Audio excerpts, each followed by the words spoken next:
collapsible zero offset sawhorses with additional lateral bracing. They're still rather lightweight and they still stack and collapse. Right off the bat, there's some pretty nifty features to this design.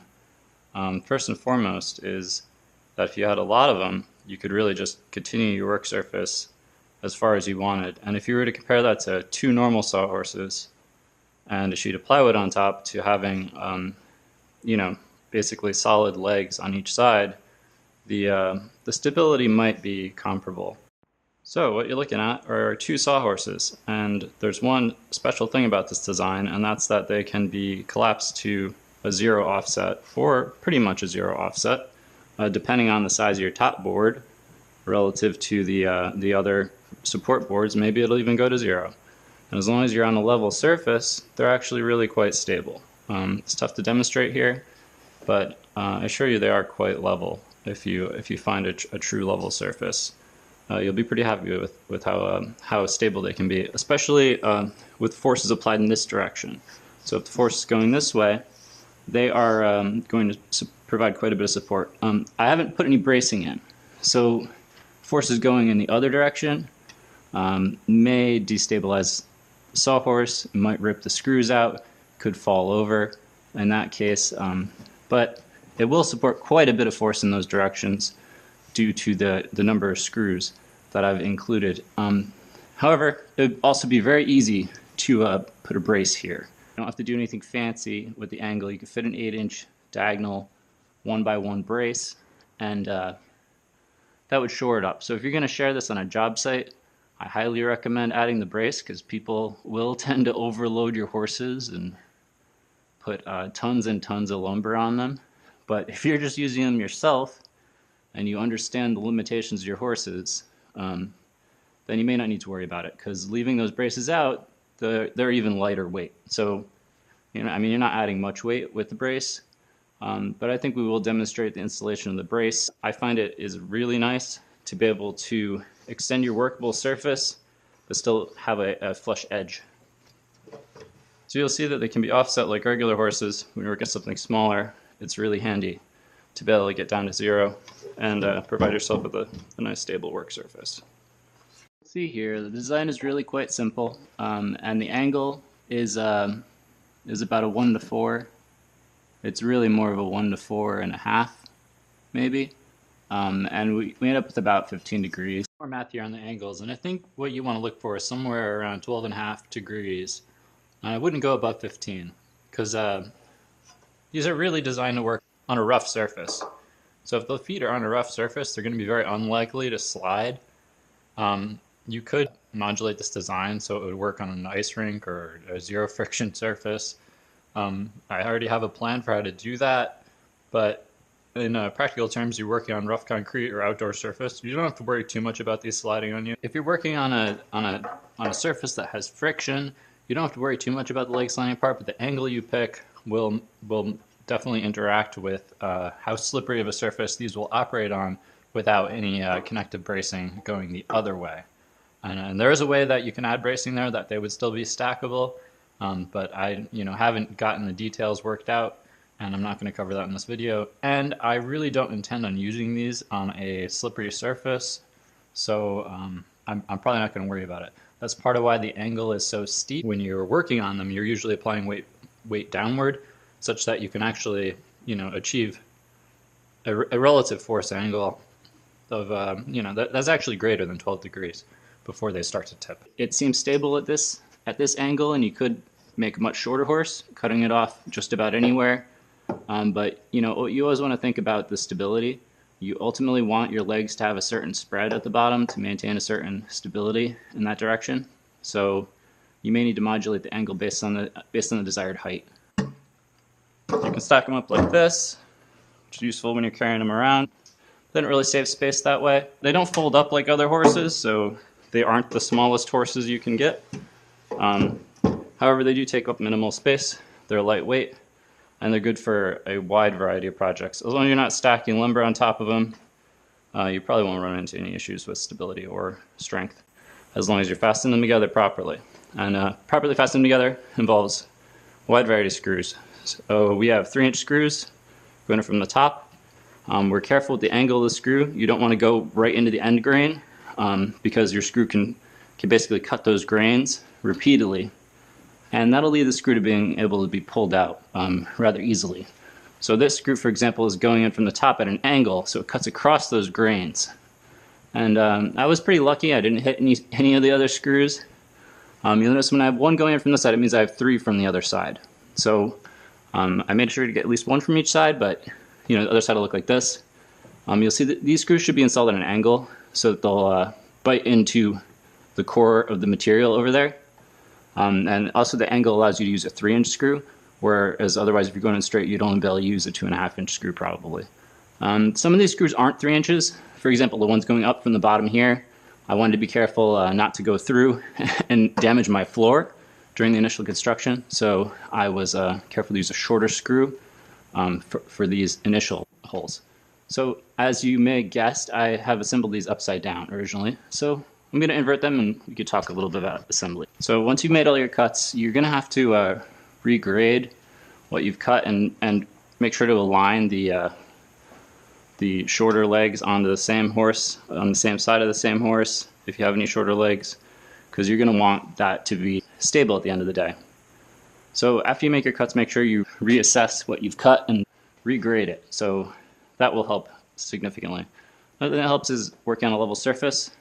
So the first thing to do in assembly is to make your line. I've made a line about 2 inches in. I find that provides a great deal of support. If you have more overlap, you might risk stability if you're pushing down on the end of that. But with 2 inches, I have no problems with the other side tipping up when I'm pushing down on this side. If your body weight is heavier, you might want to make it a little bit closer.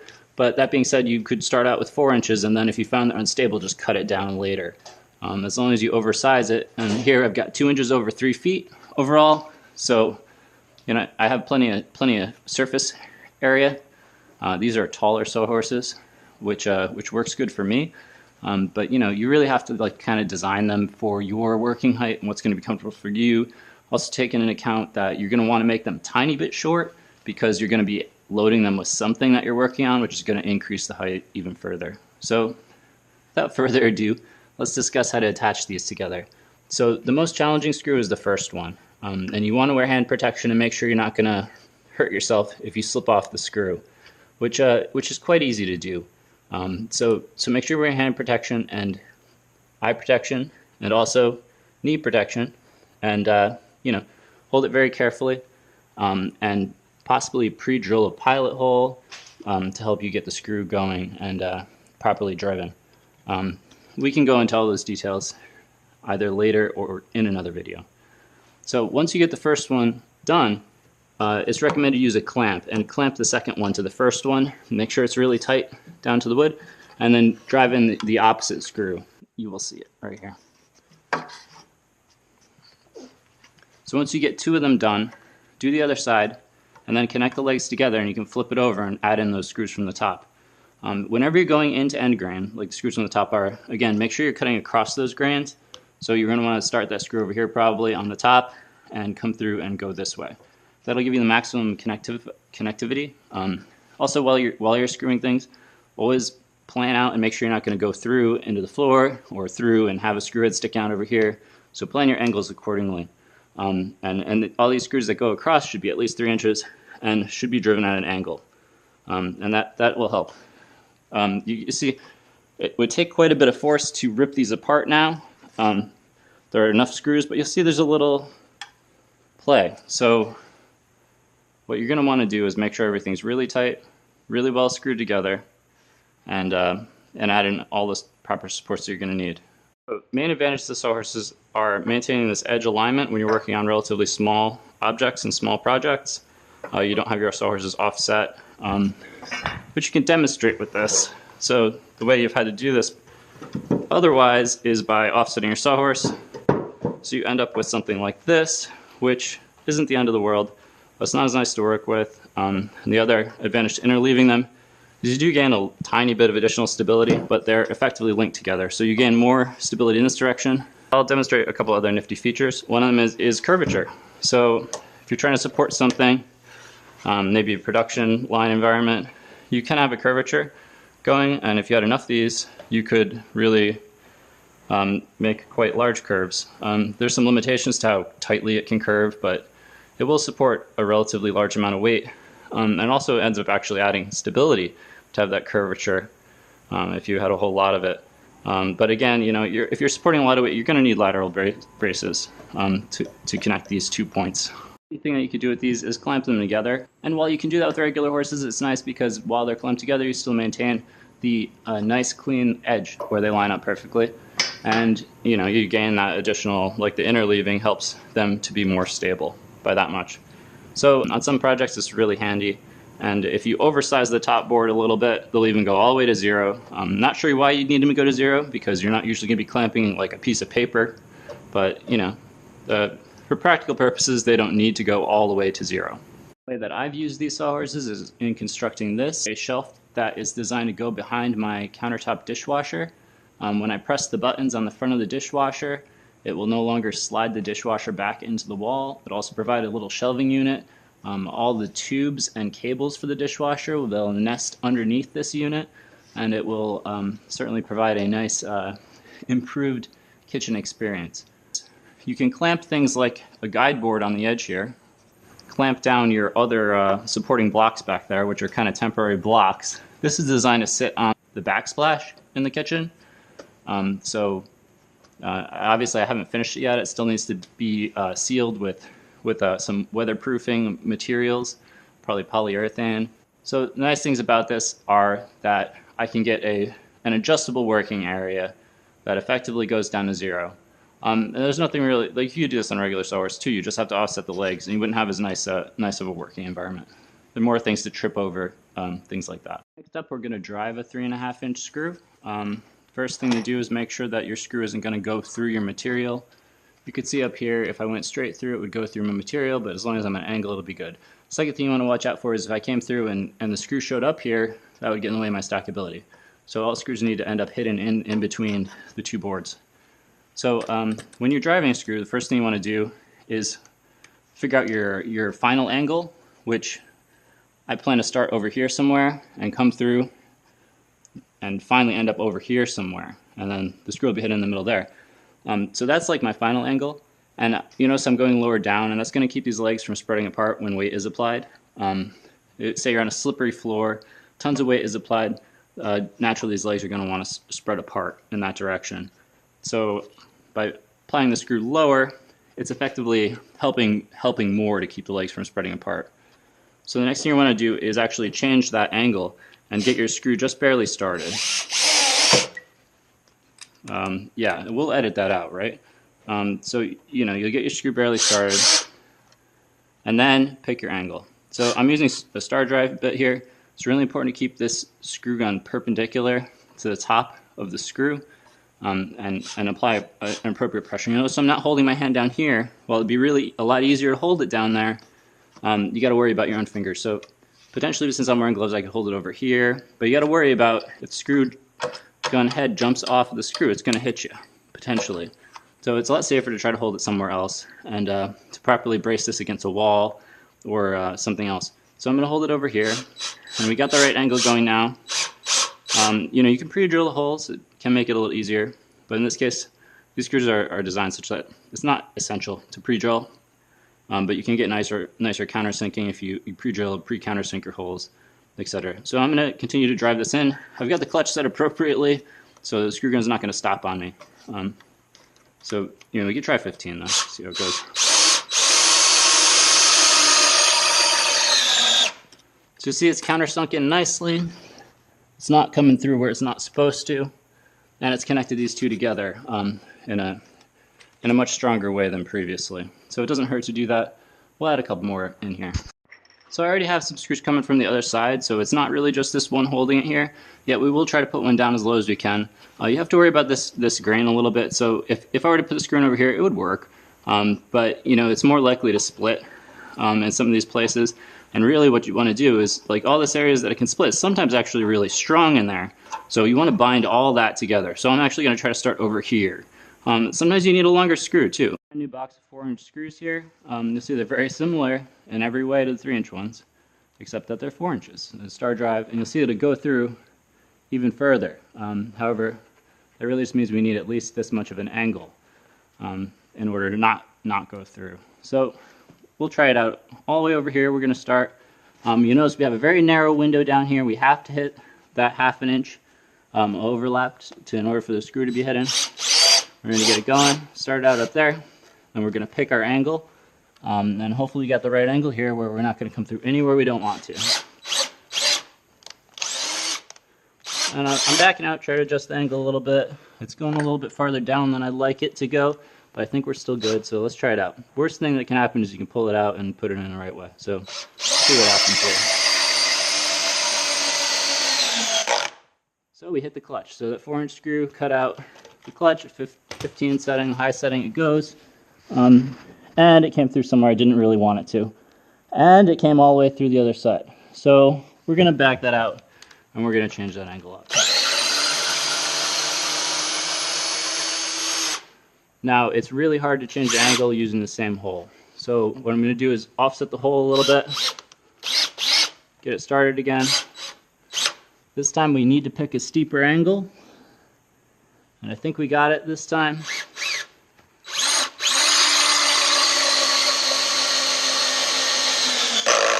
So 15 will not drive it at that angle. So I'm going to move it up to drill, which is basically no clutch, and we'll try to finish this drive. There we go. Slipped a tiny bit at the end, but we got it all the way in. This time it's not poking through where we didn't want it to, and it's not poking through the other side. So that should enhance the stability of this horse. A little lateral bracing earlier, and here's what it looks like on the square. So this is how I figured it out. The square is about the size of my 1x1s. If I line that up and look down here, we got 8 inches, which lines up with the 6-inch mark here. So if it's any longer than that, it's going to stick out, or I'm going to need to put another angle on the end of it.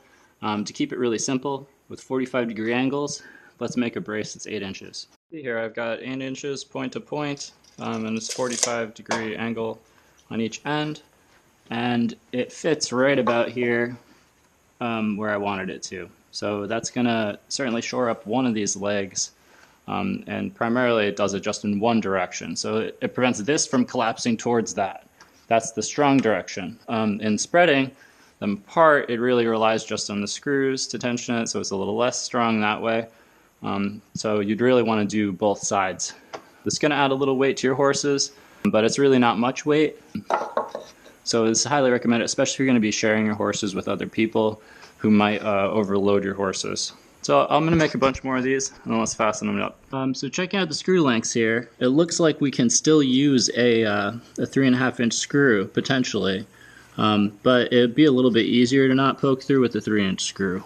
And up here, you could use a 3.5-inch screw, but it's going to be really easy to poke through. I might actually shorten it up here, although we could consider going from the top.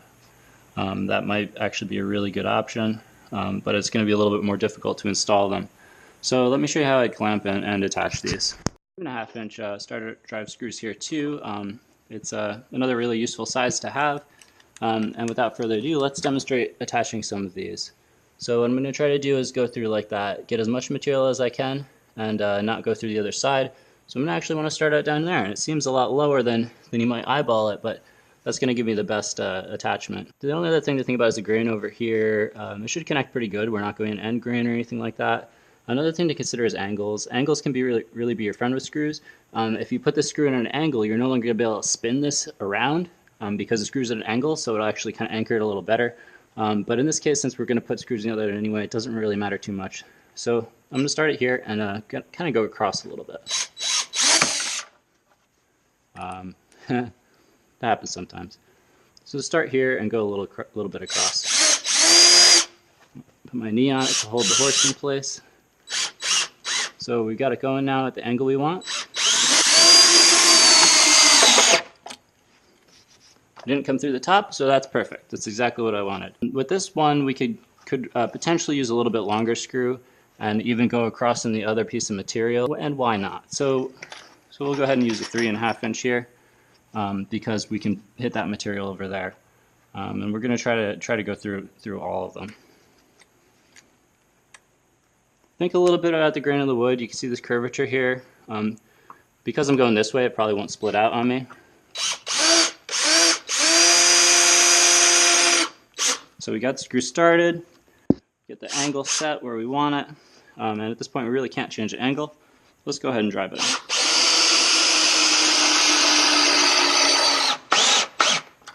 So it looks like that worked. We did have a little bit of a split here at the end, but because we're going at a slightly angle, I know we bit enough material here that it shouldn't be an issue. But let's check it out.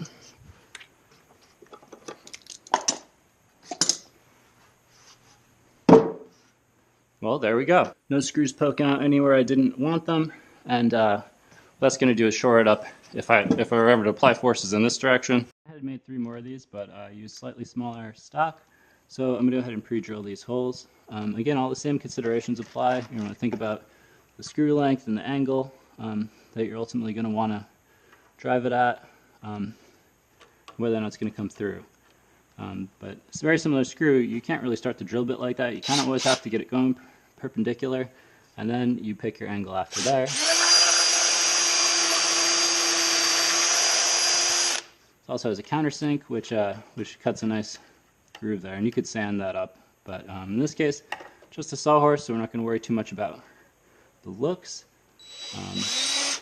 But we are going to pre-drill these because I don't want to split the lumber.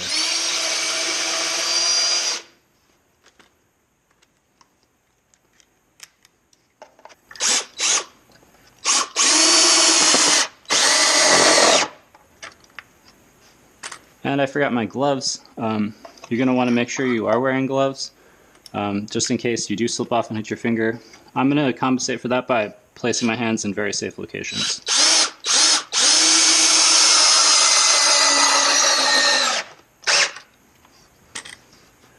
Alright, it didn't pop through where it shouldn't have, so that one's good. We'll move on. 3 more of these out of slightly smaller stock, so I'm going to pre-drill these holes to avoid it splitting. All the same protection rules should apply. You're going to want to definitely wear eye protection and hand protection at the least. This drill is really quiet, but hearing protection never hurts, especially if you bump your ears into things. So hearing protection is good.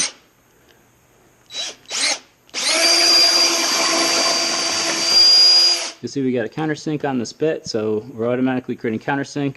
You're always thinking about your screws ultimately that you're going to be using. I'm using a 2.5-inch screw there and a 3.5-inch screw down here because I can go through and hit that other board. And you're going to want to pick your angles accordingly. And your starting point.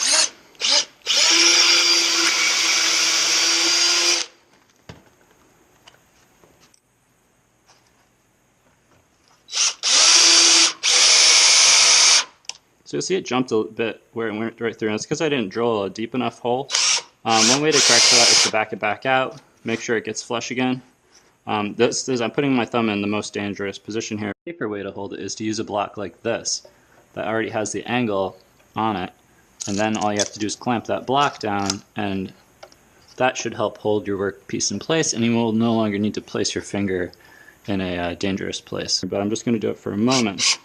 And I'm going to make sure I don't slip off the screw while I'm doing it, but I'm going to try to hold it down until we bite into the material. And you'll see this time it didn't pop apart, so now we can continue. We'll put in the 2.5-inch screw. So if your clamps get in the way, it can definitely help to remove your clamps once you've put that screw in. These clamps is based on where I'm going to get a flush connection between the 2 pieces of wood. So I want to have a nice flush connection. And then I'm going to pre-drill these holes just because I don't really want it to split out.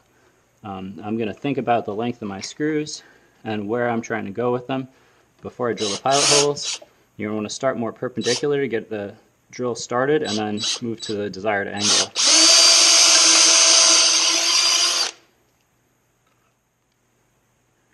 For the top here I'm using slightly shorter 2.5-inch screws, so we'll think about that.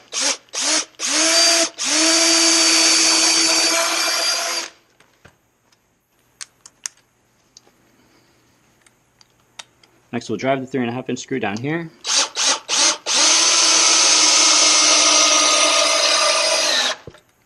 And finally, we will drive the 2.5-inch screw into the top.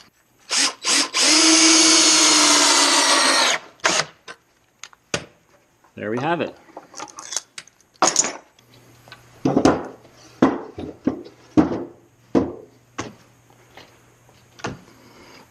I'm going to say at least 5, if not 6, 3-inch screws attaching each 2 boards is highly recommended.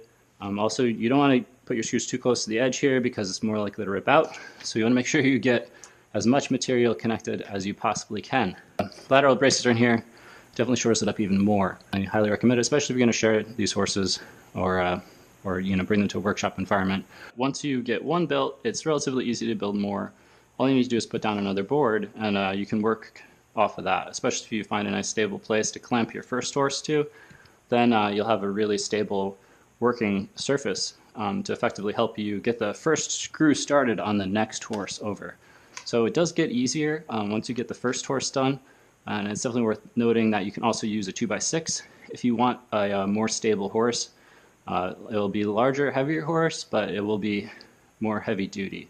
And there's no saying you couldn't use a 2x12, but I think at some point you're going to get sort of diminishing returns. However, you can build your sawhorses to your heart's content however you'd like. In addition, please keep in mind, I'm not sharing this so that someone such as yourself can profit from mass producing and selling these. This is purely for your own personal entertainment and use in your own personal projects. Feel free to build furniture and sell that furniture. I'm not saying you can't use these horses. By all means, use them as you see fit. But I'm not planning on selling these, and you shouldn't plan on selling them either. This may not be my own completely original design, I couldn't tell you, but it could also be my own completely original design. So, as far as that goes, I mean, I would say I'm the copyright holder of this content. However, maybe someone else is. So you obviously have to do some research, and if you wanted to go into some form of business partnership, or where you sell kits or anything like that, I mean, there are some ways forward with approaching it like a business arrangement. However, as it stands, that's not the purpose of sharing this video. So I'd appreciate if I don't see hundreds of these the next time I show up at a hardware store. Instead, I really only want a relatively small percent if one were to go into mass production. And if you're a small hardware store, feel free to do whatever you want as far as I'm concerned. I always recommend going to visit your local hardware store first before visiting one of the big name stores and see if they've got what you're looking for. But mainly just putting this out there to try to help people. But I certainly don't want others to abuse it and make massive profits from it without somehow giving back. However, if you want pre-cut lumber, I could probably send you a boxed kit with all the cuts pre-cut, but I need to know the height, I need to know the dimensions that you'd like, I need to know if you want to use a larger stock, things like that. It would be difficult to ship a fully assembled one of these, simply due to the awkward size. So it would probably be pre-assembled and then deassembled, and then you'd have to put it together yourself. So probably not going into business anytime soon selling these. So I'd recommend, if you want to use a sawhorse like this, that you just build it yourself. That's the easiest way, and plus you might learn something along the way.